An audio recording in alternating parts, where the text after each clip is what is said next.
Hello and welcome back. It's day 7. I know it's only been one day since the last update, but I decided to fertilize the very next day upon seeing the seedlings grow so quickly. Not that things haven't been fast enough, it's just I think these will hit a brick wall pretty soon if I don't fertilize, because I steam sterilize the potting mix, which is largely sphagnum peat moss, wood chips, branch chunks, and things like that. It's not quite the same as wild dirt that has all these microbes in it, fungi, bacteria that help break down nutrients and organic detritus. So having steam sterilized all this potting mix to avoid fungus gnats and spider mites and springtails and things like that, I think some fertilization would be good. I think the fertilizer burn scares that I've read about online are overblown. If you rinse very quickly like this and don't just let it sit there wet and heavily concentrated sitting on the foliage or having foliage lie against the potting mix on heavily fertilized soil for hours and hours and days, then you're going to be okay. Plus there's too many seedlings in the way, too many leaves.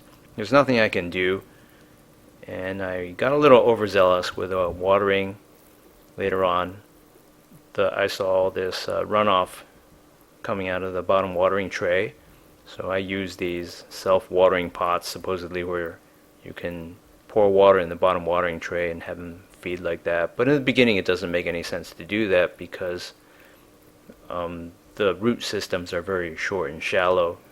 So if you were to just water from the bottom, not only would it not be enough, but it would probably never get there to the tips of the roots where it needs to be. So you can see these two have kind of fallen over a little bit.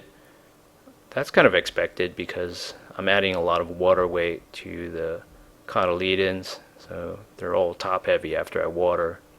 So I expect things to right themselves. There's going to be a certain amount of shifting going on because there's just so many of these, and as they all grow and expand and new ones sprout, that's going to shift the dynamics of the soil, the potting mix, the physics of everything. And there's going to be winners and losers, of course, but at this stage everyone's a winner.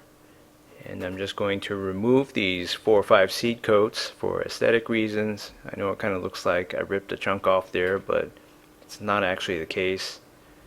It's just camera angles. There's a little sort of 2D dimple at the end of each leaf in the middle where the vein ends. So that was actually very pain-free. It's day 8. I shifted the pot. I applied wood stain to this table, which I've had for a year. It was an unstained table, and it needs some time to dry in the sun. The pot is overflowing with beautiful green cotyledons, and they're much bigger than they were yesterday, despite me having this pot only on the tabletop for half of its daily allotted sunlight. So it gets sort of western, southern, angled afternoon sun. It's midsummer, and it didn't even get the total sun it could have gotten yesterday, probably only half, and yet things are way bigger. And the ones that seemed like they were falling over a little, they righted themselves. So it's just very interesting. I know these leaves at the bottom and on the sides right now, they look sort of yellowish. That's just a reflection off of the pot.